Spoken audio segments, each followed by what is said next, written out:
आखिर ये एआई है क्या?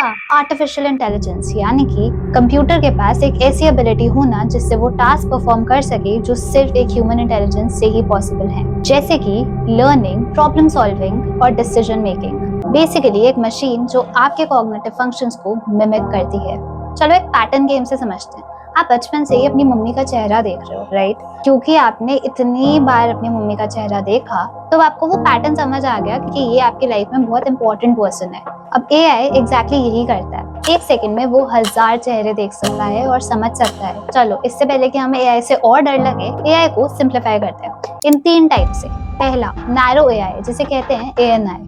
ये वो है जो आज है हमारे पास, जो सिर्फ क्वेश्चंस आंसर करता है, जिसकी एबिलिटीज थोड़ी लिमिटेड है। फॉर एग्जांपल, आपको नेटफ्लिक्स मूवीज रेकमेंड करता है और गूगल मैप सिर्फ नेविगेशन करते हैं। दूसरी टाइप आती है जनरल एआई यानी कि एजीआई, जो कि अब आ रहा है। ये वो एआई है जो सब कुछ कर सकता है, जिसकी ह्यूमन लेवल इंटेलिजेंस है, यानी कि जितनी हमारी नॉलेज है उतनी ही उसकी, और जितनी हमारी इंटेलिजेंस है उतनी ही उसकी। एंड इसीलिए इसकी problem solving abilities across domains will be very high. और तीसरा एआई जिससे हम सब डरते हैं वो है सुपर एआई यानी कि एएसआई। ये शायद फ्यूचर में आए या नहीं, वीडियो एंड तक देखना, समझ जाओगे। ये वो एआई है जो ह्यूमन से ज्यादा इंटेलिजेंट है, यानी कि ये ह्यूमंस को आउटस्मार्ट कर देगा। अब ये साइफाई है या रियलिटी, ये बाद में बताऊंगी। पहले मैं आपको एक शॉकिंग रियलिटी बताती हूँ। जिससे ऐसे आप डरते हैं वो अभी एग्जिस्ट नहीं करता, लेकिन जिससे ऐसे डरना चाहिए वो अभी आपके हाथ में है। अब बात करते हैं कैसे हमारी डिपेंडेंसी बढ़ती जा रही है एआई के प्रति, एंड कैसे ये एक बहुत बड़ा डेटा कलेक्शन एम्पायर बनता जा रहा है। Let's understand your day through AI's perspective. 6 बजते ही अलार्म बजा, लेकिन सिर्फ अलार्म नहीं था। एआई ने देखा आपका स्लीप पैटर्न, हेल्थ डेटा और लोकेशन। 6:30 बजे आपने व्हाट्सएप खोला, व्हाट्सएप चेक किया, डेली के मैसेजेस देखे, लेकिन एआई ने पता क्या देखा? आपका रिलेशनशिप स्टेटस, आपका मूड कैसा है, आपके मूड एनालिसिस और आपके कम्युनिकेशन पैटर्न्स। कैसे बात हो रही है, किससे बात हो रही है, किस तरीके की बात हो रही है। 7 बजते ही आपका मन किया चलो कॉफी पीने चलते हैं। आपने गूगल किया best coffee shop near me, लेकिन एआई ने पता क्या देखा? आपकी लोकेशन, आपके प्रेफरेंसेस, आपकी स्पेंडिंग हैबिट्स और आपका डेली रूटीन। 8 बजे आपने फोन खोला इंस्टाग्राम चेक करने के लिए, और एआई को पता लगा आपके interest, political views, lifestyle, friend circle और बहुत कुछ। मेरा मकसद आपको डराने का नहीं है, बस इन्फॉर्म करने का है कि कैसे आज की डेट में हर चीज में एआई आ चुका है। मैं तुम्हें एक रियलिटी चेक देती हूँ। रोज 2.5 क्विंटिलियन बाइट्स डेटा क्रिएट होता है और इसका 90% ऑफ डेटा पिछले 2 साल में बना है। अब बात करते हैं द फेस इकोनॉमी, इस चेहरे के पीछे का राज। आपको लगता है आपका फेस सिर्फ आपका है? हाँ, नहीं। क्लियरव्यू एआई के पास 3 बिलियन फेसेस का डेटाबेस है विदाउट परमिशन। मतलब आपकी कुछ फोटोज जो शायद आपने अपने ओपन इंस्टाग्राम अकाउंट में डाली होंगी फ्रेंड्स के साथ या फिर अपने +1 के साथ, वो अब शायद कहीं यूएस की पुलिस यूज कर रही है, और कुछ इंडियन कंपनीज और कुछ अननोन ऑर्गेनाइजेशंस जिनके बारे में आपको पता तक नहीं है। अब बात करते हैं इनविजिबल एआई इकोनॉमी। आपका डेटा हर साल हजारों लाखों में बिकता है और आपको उसकी इंफॉर्मेशन तक नहीं मिलती, पैसे तो दूर की बात है। अब मैं आपको एक रियल लाइफ एग्जांपल बताऊंगी जिससे आपके होश उड़ जाएंगे। The prediction horror. 2012 में न्यूयॉर्क टाइम्स ने एक आर्टिकल पब्लिश किया Which broke the internet, और उस आर्टिकल की हेडलाइन पता क्या थी? How companies learn your secrets। उस आर्टिकल के अकॉर्डिंग टारगेट स्टोर ने एक टीनेजर को बेबी क्लोथ्स और क्रिप्स की कूपन्स भेजे, एंड ये बात पता लगी उसके पापा को। Of course, उसके फोन में ये सब देख के he got angry and they went to Target and he questioned कि ये सब डेटा आप एक टीनेजर को क्यों भेज रहे हैं। लेकिन उसके 2 हफ्ते बाद उन्हें पता लगा कि एक्चुअली उनकी डॉटर was pregnant। उस आर्टिकल के according AI was so strong that उस लड़की की शॉपिंग देख के उन्होंने प्रेडिक्ट कर लिया that she is going to be pregnant before she was pregnant, because उसकी प्रेफरेंसेस पहले ही बदल चुकी थी। अब मुझे नहीं पता है ये सच है या गलत, बट अगर है तो इट्स स्कैरी एज हेल। और आप समझ लो अगर ये 2012 की बात है तो आज 2025 में क्या ही कुछ कर रहा होगा एआई। चलो ये तो हो गई ब्रीफिंग। अब बात करते हैं कि एआई की जर्नी क्या थी, कैसे एआई आया, कहाँ से आया और आज कहाँ है और आगे फ्यूचर क्या है। 1950 की बात है, एलन ट्यूरिंग ने ट्यूरिंग टेस्ट बनाया जिसके अकॉर्डिंग एक नॉर्मल बात से, कॉन्वर्सेशन से आप ये पता लगा सकते हो कि एक मशीन ह्यूमन जितनी इंटेलिजेंट है या नहीं। फिर 1997 में एक केस आया deep blue versus Gary Kasparov. अब ये केस था मैन वर्सेस मशीन का। एआई की एबिलिटी इतनी ज्यादा बढ़ गई, वो एक स्ट्रेटेजिक गेम जैसे कि चेस को भी जीत गया from a well known champion. ऐसे ही 2011 में IBM का क्वेश्चन आंसरिंग सिस्टम वॉटसन ने जेपीटी, जो कि एक क्विज गेम शो था, वो जीता by defeating 2 farmer champions in this game. उसने अपनी ऐसी एबिलिटीज दिखाई जो कॉम्प्लेक्स क्वेश्चंस को आंसर कर सकती थी, जो कि उस टाइम के हिसाब से बहुत बड़ी चीज थी। फिर 2016 में एक ऐसा गेम जो चेस से भी बहुत ज्यादा कॉम्प्लिकेटेड और कॉम्प्लेक्स है, और एआई गूगल्स AlphaGo ने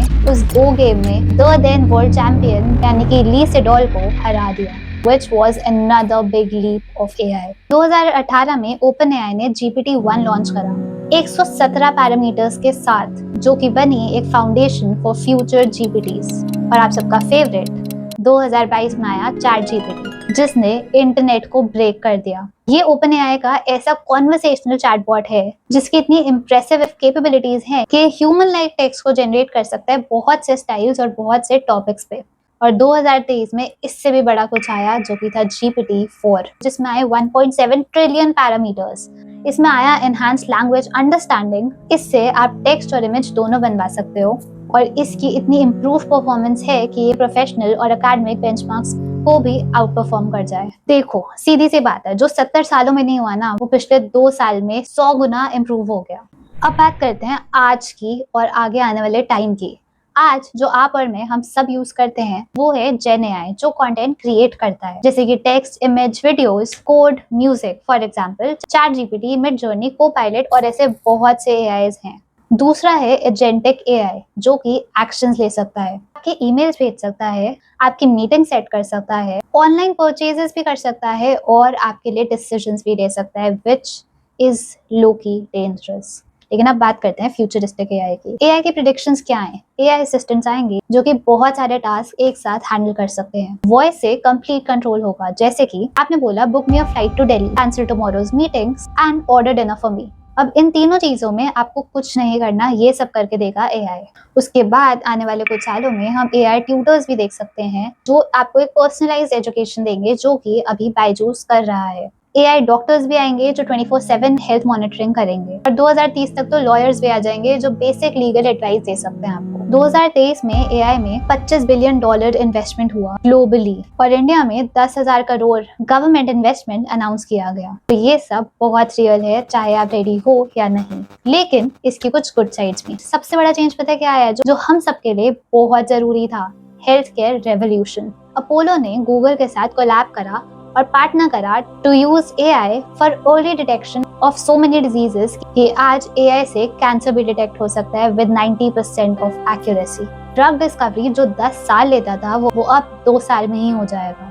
और एक और चीज, रूरल एरियाज में एआई डॉक्टर्स आएंगे थ्रू टेलीमेडिसिन, यानी कि video consultations with a doctor, remote monitoring हो सकती है आपके ब्लड शुगर लेवल्स के लिए, और वर्चुअल थेरेपी सेशंस भी, जो कि आजकल बहुत कॉमन हो गया। दूसरा सबसे बड़ा एडवांटेज आया एजुकेशनल सेक्टर में। बायजूस ने अपना एआई पर्सनलाइज्ड लर्निंग लॉन्च कर दिया है for lakhs of students. Language barriers अब ब्रेक हो रहे हैं और रियल टाइम ट्रांसलेशन भी हो रही है। अब सबके पास एक अफोर्डेबल एजुकेशन का रास्ता है। फिर आया हमारे क्लाइमेट और एग्रीकल्चर पे बहुत बड़ा चेंज। वेदर प्रेडिक्शंस की एक्यूरेसी अब 95% तक हो चुकी है।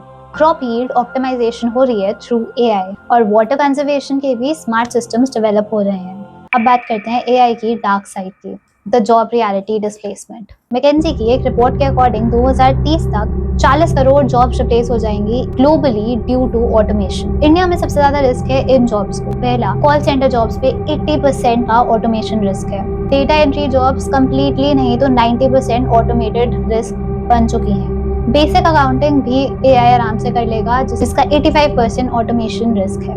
और फिर है कंटेंट राइटिंग, जो कि बहुत अच्छे से एआई ऑलरेडी कर रहा है, जिसका 70% ऑटोमेशन रिस्क है। लेकिन इसका मतलब ये नहीं है कि जॉब्स ही खत्म हो जाएंगे मार्केट में। इसका मतलब ये है कि नई जॉब्स आएंगी और नए रोल्स आएंगे और आपकी जॉब्स ट्रांसफॉर्म हो जाएंगी शायद एआई को संभालने में। दूसरी चीज है miss information epidemic. Deep fake videos of politicians, fake news बहुत लार्ज स्केल पे जनरेट हो रही हैं ऑलरेडी।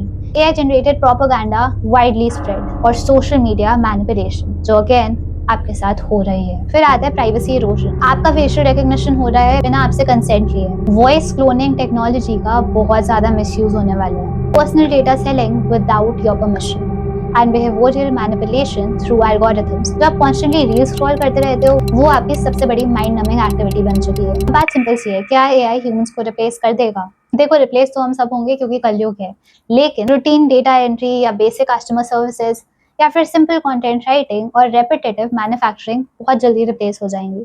इसमें से कुछ चीजें ऐसी भी हैं जो अगले 10 साल तक सेफ हैं, जैसे कि क्रिएटिव लीडरशिप। कोई भी क्रिएटिविटी का काम अभी एआई इतना अच्छे से नहीं कर सकता जितना एक आम इंसान कर सकता है। इमोशनल काउंसलिंग, अगेन आपकी ईक्यू और आईक्यू एआई से अभी भी बहुत ज्यादा हाई है। कॉम्प्लेक्स प्रॉब्लम सॉल्विंग, आपके जो एक्सपीरियंसेस और आपका जो एक्सपोजर रहा है उसके सामने एआई अभी भी कुछ नहीं कर सकता। और human interaction jobs, after all human is a social animal और हम सबको सोशल इंटरेक्शंस चाहिए ही होती है, उसको भी एआई रिप्लेस नहीं कर सकता। मार्केट में कुछ नए जॉब्स भी क्रिएट होंगे, जैसे कि एआई ट्रेनर्स और prompt engineers, AI ethics specialist, human AI collaboration experts and AI system auditors. लेकिन एक सेकेंड, क्या एआई आउटस्मार्ट करेगा ह्यूमंस को? देखो रियलिटी में आज की डेट में मैथ्स और कैलकुलेशन में एआई जीत रहा है 100% से। पैटर्न रिकग्निशन में भी अगेन एआई जीत रहा है 95% से। लेकिन कॉमन सेंस में आज भी ह्यूमंस ही जीत रहे हैं 90% से। और इमोशनल इंटेलिजेंस में तो 100% ह्यूमंस ही जीत रहे हैं। देखो सीधी सी बात है, एआई अभी भी नहीं जानता कि हमारे 5 तत्व होते हैं, अग्नि, वायु, जल, आकाश, धरती। एआई इनमें से कुछ भी छू नहीं सकता, समझ नहीं सकता, फील नहीं कर सकता। एआई को आपके इमोशंस नहीं समझ आते। अभी भी एआई एक रोबोट ही है, एआई डजंट नो, वो टच नहीं कर सकता, वो फील नहीं कर सकता। तो अभी भी आपका स्कोप है जीवन में। अब ये सवाल हर इंसान के मन में है कि रिसेशन आएगा या नहीं। देखो इंडस्ट्रियल रेवोल्यूशन आया 1800s में, जहाँ पे शॉर्ट टर्म डिस्ट्रप्शन हुई और लॉन्ग टर्म ग्रोथ हुई और टेक्नोलॉजिकल एडवांसमेंट्स हुई बहुत ज्यादा। फिर 1990s में आया कंप्यूटर रेवोल्यूशन, जिससे नई इंडस्ट्रीज क्रिएट हुई और एफिशिएंसी और कनेक्टिविटी बढ़ गई। फिर 2000s में आया इंटरनेट रेवोल्यूशन, जिससे ई कॉमर्स का बूम आया और ग्लोबल इंटरकनेक्टेडनेस बढ़ी। तो एआई रेवोल्यूशन तो आएगा ही। ये 1-2 सालों में ट्रांजिशन पीरियड है, जहाँ पे कुछ सेक्टर्स में जॉब लॉसेस हो रहे हैं, लेकिन आगे एक नई इकोनॉमी स्टेबलाइज भी होगी और एआई पावर्ड इकोनॉमिक बूम आएगा। 2030 तक एआई पावर्ड इकोनॉमिक बूम भी आएगा। अब अगर आप न्यूज देखते हो तो आपके मन में एक और सवाल आएगा कि ये जो वॉरफेयर हो रहा है उसमें साइबर अटैक्स सच्चे हैं या फिर अभी वो बहुत दूर की बात है। देखो साइबर स्पेस पे तो अटैक हो ही रहा है। एआई पावर्ड हैकिंग टूल्स बन चुके हैं, ऑटोमेटेड साइबर अटैक्स चल रहे हैं और इंफ्रास्ट्रक्चर टारगेटिंग भी हो रही है। और सबसे बड़ी चीज, फाइनेंशियल सिस्टम डिस्ट्रक्शन हो रही है। कुछ रीसेंट एग्जांपल्स हैं, 2023 का all India institute of medical sciences पे बहुत बड़ा साइबर अटैक हुआ और 2024 में मल्टीपल बैंकिंग सिस्टम ब्रीचेस भी हुए। यूक्रेन रशिया वॉर में बहुत से सोर्सेज ने कहा कि एआई वेपन्स यूज करे गए थे। अगर आपको मेरे जैसे मूवीज देखने पसंद है तो फिर साइबर वॉरफेयर के लिए स्पेशल ऑप्स 2 भी देख सकते हो। It's a good show and it tells you कि कैसे एआई आज की डेट में सब तबाह करने वाला है। देखो रियलिटी चेक तो ये है कि एआई से डायरेक्टली वॉर्स नहीं होंगी, लेकिन एआई के वेपन से वॉर्स जरूर होंगी। लेकिन इन सब के लिए हमारे पास है कुछ लॉज। इंडिया में हमारे पास डीपीडीपी एक्ट, जो मैंने अपनी पिछली वीडियो में भी आपको बताया था, digital personal data protection act 2023। ये एक्ट आपको कुछ राइट्स देता है, जैसे कि राइट टू एक्सेस। आप कंपनी से पूछ सकते हो कि उनके पास आपका कौन सा डेटा है, फिर आप उनसे डिलीट भी करवा सकते हो, तो ये है राइट टू डिलीशन। और अगर आपको लगा कि कुछ डेटा गलत है तो आप राइट टू करेक्शन एक्सरसाइज कर सकते हो। और अगर इस सब से आपको कुछ दिक्कत आ रही है, कोई ग्रीवियंस है, तो आप कंप्लेंट भी फाइल कर सकते हो, क्योंकि वो आपका राइट टू ग्रीवियंस है। कंपनीज पे कुछ पेनल्टीज भी लगेंगी इस एक्ट के तहत। डेटा ब्रीच के लिए 250 करोड़ तक का फाइन देना पड़ सकता है और कंसेंट वायलेशंस के लिए 200 करोड़ तक भी जा सकता है। दूसरा बहुत इंपॉर्टेंट एक्ट है आईटी एक्ट। इसमें साइबर क्राइम्स के लिए पनिशमेंट दी हुई है, जैसे कि पर्सनेशन बाय यूजिंग कंप्यूटर रिसोर्स। इसके लिए आपको 3 साल तक की सजा और 1 लाख तक का जुर्माना भी देना हो सकता है। ये है सेक्शन 66D। फिर आता है सेक्शन 66C, यानी कि आइडेंटिटी थेफ्ट। इसके लिए अगेन आपको 3 साल तक जेल जाना पड़ सकता है और 1 लाख तक का फाइन भी देना हो सकता है। फिर आता है आपके वायलेशन टू प्राइवेसी, जो 66E में डिफाइन है, जिसके लिए अगेन आपको 3 साल तक की सजा और 2 लाख तक का फाइन देना हो सकता है। तीसरा है डिजिटल इंडिया एक्ट। ये एआई स्पेसिफिक रेगुलेशंस बनाएगा और एल्गोरिथम ऑडिटिंग रिक्वायरमेंट्स बताएगा। और सबसे बड़ी चीज इस एक्ट में आने वाली है, जो बैलेंस करेगी इनोवेशन और रेगुलेशन को। अब कुछ इंटरनेशनल लॉज की भी बात कर लेते हैं। पहला है जीडीपीआर। तो आप पूछेंगे कि इंडियंस को ये मैटर क्यों करता है। देखो अगर तो आप कोई यूरोपियन वेबसाइट चला रहे हो तो आप भी जीडीपीआर से गवर्न्ड हो, या फिर अगर कोई इंडियन कंपनी है जो यूरोप में बिजनेस कर रही है तो अगेन वो जीडीपीआर के अंडर आती है। और नॉन कंप्लायंस के लिए फाइन भी देना पड़ सकता है, जो कि 4% रेवेन्यू या फिर 20 मिलियन यूरोस, जो भी ज्यादा है आपकी कंपनी का, उसका फाइन देना पड़ सकता है। यूएस और चाइना के भी एआई रिलेटेड लॉज, जैसे कि कैलिफोर्निया सीसीपीए, इसमें right to delete, right to know and right to opt out. फिर है वर्जीनिया का CDPA which talks about consumer data protection. फिर आता है न्यूयॉर्क शील्ड एक्ट जिसमें डेटा सिक्योरिटी रिक्वायरमेंट्स डिफाइंड है। ऐसे ही चाइना की बहुत स्ट्रॉन्ग AI रेगुलेशंस हैं, for example algorithm recommendation management. दूसरा है डीप फेक वीडियोस की रेगुलेशंस और तीसरी डेटा सिक्योरिटी लॉ कंप्लायंस। फिर 2024 में EU AI एक्ट आई, इसमें क्लासिफाई किया हाई रिस्क AI सिस्टम्स को। कुछ AI प्रैक्टिसेस को प्रोहिबिट भी किया जैसे कि सोशल स्कोरिंग और सब्लिमिनल मैनिपुलेशंस। और तीसरा ट्रांसपेरेंसी रिक्वायरमेंट्स भी बताई AI सिस्टम्स की। तो इतनी सारी इन्फॉर्मेशन का आप क्या करोगे, मैं बताती हूँ क्या करना है। सबसे पहले जाओ और जाके अपना गूगल टेकआउट से अपना सारा डेटा डाउनलोड कर लो, फेसबुक से अपना डेटा डाउनलोड करो और एप्स की परमिशंस चेक करो।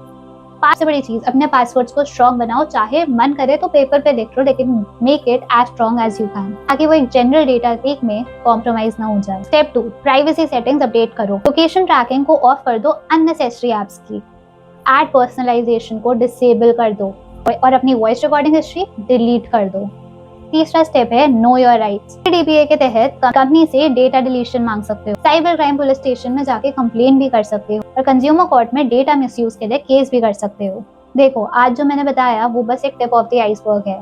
AI ऑलरेडी आ चुका है और आपका डेटा यूज भी हो रहा है और आपके बारे में डिसीजंस बन रहे हैं जो आप जानते भी नहीं हो। आगे आने वाले एपिसोड्स में मैं AI की सच्चाई, रियलिटी, कैसे आपका फोन आपको स्पाई कर रहा है और AI कैसे डिसाइड करेगा कि आपको जॉब मिलेगी या नहीं, और डीप फेक, साइबर वॉरफेयर, इन सब की रियलिटीज डिस्कस करूंगी। तो बने रहे मेरे साथ और अगर आपको ये वीडियो पसंद आया तो सब्सक्राइब करो, शेयर करो अपने फ्रेंड्स और फैमिली के साथ, लाइक करो और कमेंट करके मुझे ये बताओ कि क्या आपने अपने फोन की प्राइवेसी सेटिंग्स चेक करी या नहीं। मिलते हैं अगले एपिसोड में, तब तक के लिए stay aware and stay protected, क्योंकि यहाँ लॉ मिलता है रियल लाइफ से।